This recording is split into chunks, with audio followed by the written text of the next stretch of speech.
ভোটের হাওয়া পুরোদমে লেগেছে সারা দেশে। কেন্দ্র থেকে তৃণমূল নেতাকর্মীদের প্রচারণায় সরগরম নির্বাচনী মাঠ।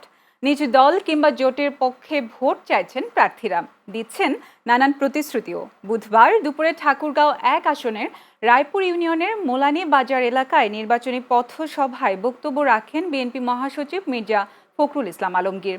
এ সময় তিনি বলেন, শেখ হাসিনা তার সমর্থকদের বিপদে ফেলে পালিয়েছেন, কিন্তু বিএনপি তাদের পাশে দাঁড়িয়েছে। এ সময় বিএনপি বিরুদ্ধে দুর্নীতির অভিযোগ তোলায় জামাতের সমালোচনা করেন মির্জা ফখরুল। কখনো জিতেছি, কখনো হেরেছি, তাই না? আর মাত্র 15 দিন পর ভোট হবে। ভোট ফর্ম আছে, আপনাদের মনে আছে? এর আগে আমরা এমপি ইলেকশন করছি 15 বছর আগে। মাঝখানে আমরা ভোট দিতে পারি নাই, তাই না? সব ভোট নিয়ে গেছে ওরা। কারা? হাসিনার লোকেরা, তাই না? অথবা পুলিশ অ্যাডমিনিস্ট্রেশন।